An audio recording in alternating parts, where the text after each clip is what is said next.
بسم اللہ الرحمن الرحیم۔ جب اللہ تعالی ہم سے 70 ماؤں سے زیادہ محبت کرتا ہے تو پھر ہمیں دکھ اور تکلیف کیوں دیتا ہے، ہمیں مصیبت اور پریشانی میں مبتلا کیوں کرتا ہے؟ جناب حضرت علی رضی اللہ تعالی عنہ نے اس بات کا کیا جواب دیا؟ آپ تک تفصیل سے وہ جواب پہنچائیں گے، لیکن اس کے لیے آپ اس ویڈیو کو آخر تک ضرور دیکھیے گا۔ حضرت علی کرم اللہ وجہ کی دانش و عقل مندی اور فصاحت و بلاغت سے کون واقف نہیں ہے؟ اہل ایمان تو کیا غیر مسلم بھی آپ کے اوصاف کی گن گاتے نظر آتے ہیں، اور 14 صدیاں گزرنے کے باوجود آج بھی آپ کے فرمودات اور آپ کے اقوال سے رہنمائی اور روشنی حاصل کی جا رہی ہے۔ ایک شخص دربار خلافت میں حاضر ہوا، حضرت علی رضی اللہ تعالی عنہ سے پوچھا کہ جب اللہ تعالی ہم سے 70 ماؤں سے زیادہ محبت کرتا ہے تو پھر ہمیں دکھ اور تکلیف کیوں دیتا ہے، ہمیں مصیبت اور پریشانی میں مبتلا کیوں کرتا ہے؟ حضرت علی رضی اللہ تعالی عنہ نے اس بات کا کیا جواب دیا؟ حضرت علی رضی اللہ تعالی عنہ کو اپنی دانش کی وجہ ہی سے باب العلم کہا جاتا ہے، جس کی بنیاد رسول اکرم صلی اللہ علیہ وسلم کی ایک حدیث سے ملتی ہے، جس میں انہوں نے فرمایا کہ میں علم کا شہر ہوں اور علی اس کا دروازہ ہے۔ گویا رہتے زمانوں تک یہ اصول طے کر دیا گیا کہ دنیا میں جس شخص نے بھی علم و فہم کی بھیک مانگنی ہے، اس کو اس شہر علم کے اس دروازے پر آنا ہوگا اور صدا بلند کرنی ہوگی۔ صحابہ کرام رضوان اللہ علیہم اجمعین اس فرمان رسول کے اندر چھپے نقطے کو بھی بخوبی سمجھتے تھے، چنانچہ ہم دیکھتے ہیں کہ اس زمانے میں یہ ایک عام چلن تھا کہ کوئی نہ کوئی صحابی امام علی کے دربار میں حاضر ہوتا اور اپنی کسی پریشانی کو ڈسکس کر کے اپنا ایک تشفی جواب حاصل کرتا۔ ایسے ہی ایک بار حضرت علی اپنے علم و فضل کا دربار سجائے بیٹھے تھے کہ ایک شخص وہاں پر آیا اور اس نے یہ سوال کیا کہ یا علی،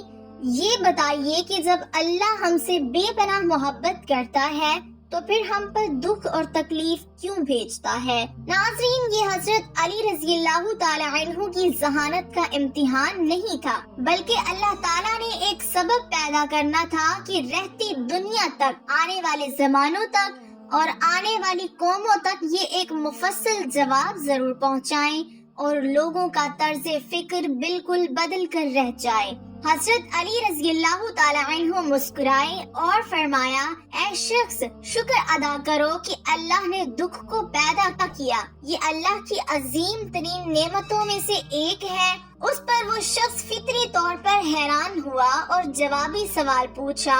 کہ یا علی، دکھ بھی ایک نعمت ہے؟ حضرت علی رضی اللہ تعالی عنہ نے فرمایا کہ اے شخص، دکھ اس طرح ایک نعمت ہے کہ اللہ تعالیٰ جس شخص کو مضبوط بنانا چاہتا ہے اس کو دکھ کی راہ پر چلاتا ہے، اور جس شخص کو اپنے قریب کرنا چاہتا ہے اس کے اوپر رنج اور مصیبت بھیجتا ہے۔ گویا وہ شخص جو آسانیوں، راحتوں اور خوشیوں کے اندر اللہ تعالیٰ کے ذکر سے غافل تھا، اس کے لیے ایک یہ موقع دیا جاتا ہے کہ وہ اللہ تعالیٰ کی طرف لوٹ آئے، اللہ کو اپنی دعاؤں میں یاد کرے اور اسی کے آگے سر جھکائے۔ ناظرین، رسول اکرم صلی اللہ علیہ وسلم کی ایک حدیث کا مفہوم ہے کہ مومن اللہ کے نور سے دیکھتا ہے، اس کی فراست سے ڈرو۔ تو یہ جو حضرت علی کرم اللہ وجہ نے دکھ اللہ تعالیٰ کی طرف سے ایک نعمت ہے، اس کے پیچھے بھی یہ سوچ کار فرما تھی کہ قرآن مجید فرقان حمید میں اللہ تعالیٰ اپنے بندوں سے ارشاد فرماتا ہے،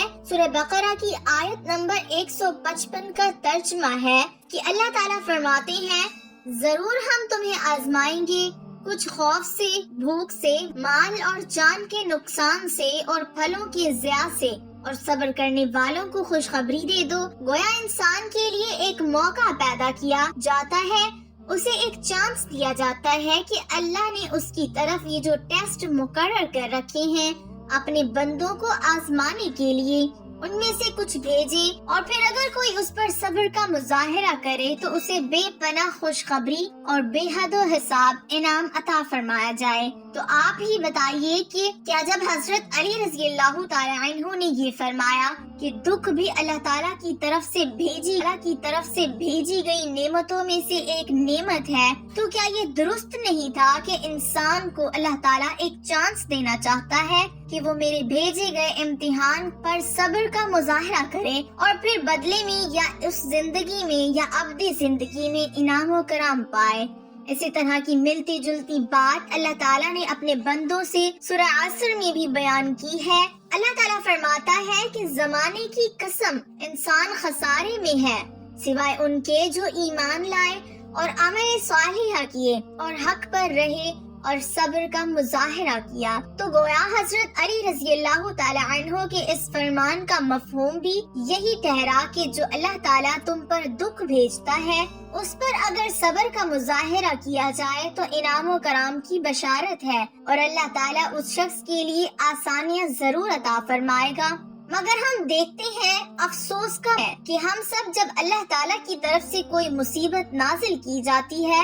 تو اس پر صبر کرنے کی بجائے اللہ تعالیٰ سے گلے شکوے کرنا شروع کر دیتے ہیں اور اپنی قسمت کی خرابی کا شکوہ شروع کر دیتے۔ گویا اس امتحان کا اصل مفہوم، اصل مقصد جانے بغیر ہم مزید گمراہی کا شکار ہو جاتے ہیں اور اللہ تعالیٰ سے مزید دور ہو جاتے ہیں۔ ناظرین، مگر یہ بھی انسان کی فطرت ہے کہ دکھ کسی کو بھی اچھا نہیں لگتا، کوئی بھی پریشانی اور مصیبت میں گرنا نہیں چاہتا اور خوشی ہر دل عزیز ہے۔ ہر شخص یہ چاہتا ہے کہ اس کا ہر لمحہ خوشی میں گزرے۔ حضرت علی کا ایک اور فرمان ہے جس میں انہوں نے بتایا کہ انسان کو خوشی کس چیز میں ملتی ہے۔ ایک بار حضرت علی رضی اللہ تعالی عنہ کہیں جا رہے تھے کہ آپ رضی اللہ تعالی عنہ نے دیکھا کہ راستے میں ایک شخص اداس بیٹھا تھا۔ آپ رضی اللہ تعالی عنہ اس کے پاس گئے اور فرمایا، اے بندہ خدا،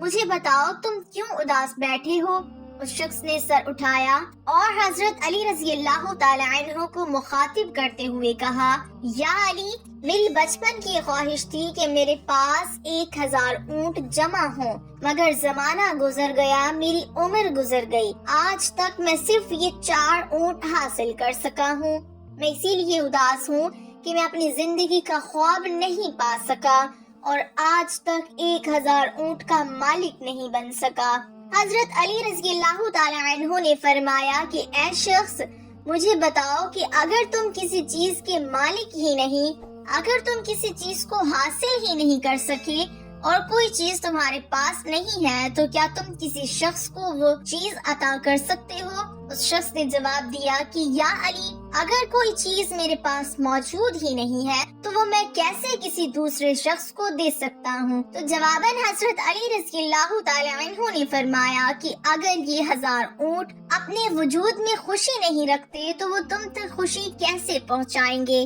تمہاری خوشی اس بات میں نہیں ہے کہ تمہیں 1000 اونٹ مل جائیں، بلکہ تم نے خود اپنی خوشی اس بات میں رکھی ہے کہ تم خوش تب ہوگے جب 1000 اونٹ تمہیں ملیں گے۔ اور اگر یہ تمہاری خواہش پوری ہو گئی اور جب یہ خواہش پوری ہو جائے گی تو تم اس چیز کے عادی بن کر کسی اور چیز کے پیچھے بھاگنا شروع کر دو گے اور یوں تمہاری زندگی تمام ہو جائے گی اور تم زندگی نہیں جی پاؤ گے۔ جاؤ زمین پر پھیلو اور دیکھو، اس زمین پر ان گنت ایسے لوگ ہیں جن کے پاس 1000 اونٹ ہیں۔ ان سے پوچھو کیا وہ لوگ خوش ہیں؟ کیا وہ اپنی زندگی سے مطمئن ہیں؟ انسان خواہش کے پیچھے تب تک بھاگتا